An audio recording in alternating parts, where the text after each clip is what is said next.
ছাত্রদলের নেতাকর্মীরা সদা জাগ্রত এবং সজাগ। ছাত্রদলের নেতাকর্মীরা সজাগ ছিল বলেই ২৪ সালে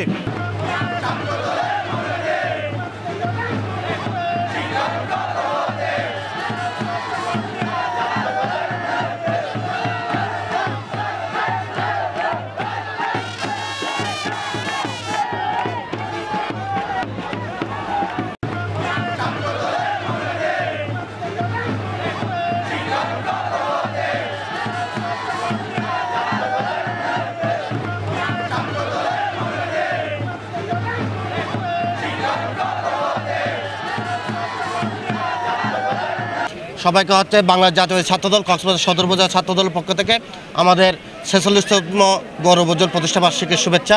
প্রিয় উপস্থিতি, আমরা কেন্দ্রীয় ঘোষিত যে বর্ণাঢ্য র্যালি, সেই র্যালি পূর্ববর্তী ছাত্র সমাবেশ আমরা সম্পন্ন করেছি। আমরা বার্তা হিসাবে বাংলাদেশ জাতীয়তাবাদী ছাত্রদল ১৯৭৯ সালে ১ জানুয়ারি বাংলাদেশের স্বাধীনতার ঘোষক শহীদ রাষ্ট্রপতি জিয়াউর রহমান ঢাকা বিশ্ববিদ্যালয় থেকে যে ছাত্রদল প্রতিষ্ঠা করেছিলেন, সেই ছাত্রদল কালের বিবর্তনে আজকে দক্ষিণ পূর্ব এশিয়ার সর্ববৃহৎ ছাত্র সংগঠন। প্রতিষ্ঠাকালীন লগ্ন থেকে অদ্যাবধি বাংলাদেশের স্বাধীনতা, সার্বভৌমত্ব, গণতন্ত্র পুনরুদ্ধার, শিক্ষাঙ্গনে মেধাবী শিক্ষার্থী, সাধারণ শিক্ষার্থীদের সকল ধরনের দাবি আদায়ের যে সংগঠন, তার নাম জাতীয়তাবাদী ছাত্রদল। শিক্ষক প্রবর্তীর পতাকাবাহী সংগঠন বাংলাদেশ জাতীয়তাবাদী ছাত্রদলের আজকে ৪৬তম প্রতিষ্ঠাবার্ষিকী উপলক্ষে বাংলাদেশ জাতীয়তাবাদী ছাত্রদল কেন্দ্রীয় গোষ্ঠীর ঘোষিত কর্মসূচির অংশ হিসাবে আজকে আমরা মিছিল পরবর্তী সমাবেশে প্রবেশ করলাম। আজকে সারা বাংলাদেশেই ছাত্রদলের ঘোষিত কর্মসূচির অংশ হিসাবে র্যালি ছিল। যে ছাত্রদল শহীদ প্রেসিডেন্ট জিয়াউর রহমান প্রতিষ্ঠা হয়েছিল, সেই ছাত্রদল এখনও দমিয়ে যায়নি। ছাত্রদলের নেতাকর্মীরা সদা জাগ্রত এবং সজাগ। ছাত্রদলের নেতাকর্মীরা সজাগ ছিল বলেই ২৪ সালে ছাত্র জনতার গণ অভ্যুত্থানের বিনিময়ে এই ফ্যাসিস্ট হাসিনা সরকারকে আমরা পরাজিত করতে সক্ষম হয়েছি। পাশাপাশি আমরা এই সমাবেশ থেকে স্পষ্ট ভাষায় বলতে চাই, এই হাসিনা সরকারের দোসররা বাংলাদেশের রন্ধে রন্ধে রয়ে গেছে।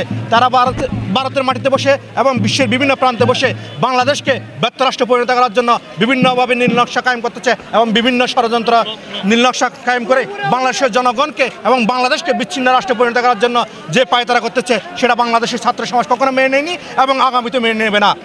আমরা এই সমাবেশ থেকে স্পষ্ট ভাষায় বলতে চাই, হাসিনা যতই দুঃসাহস করুক না কেন এবং তার পতিত সরকারের দোসররা যতই নির্লক্ষ্য করুক না কেন এবং তার রক্ষী বাহিনী দিয়ে যতই বাংলাদেশের গণতন্ত্রকে কণ্ঠরুদ্ধ করার জন্য এবং মুক্তিকামী জনতাকে কণ্ঠরুদ্ধ করার জন্য যতই ষড়যন্ত্র করুক না কেন, তা বাংলাদেশের মানচিত্রে এবং বাংলাদেশের মাটিতে কখনো ছাত্রদলের নেতাকর্মীরা সফল হতে দেবে না।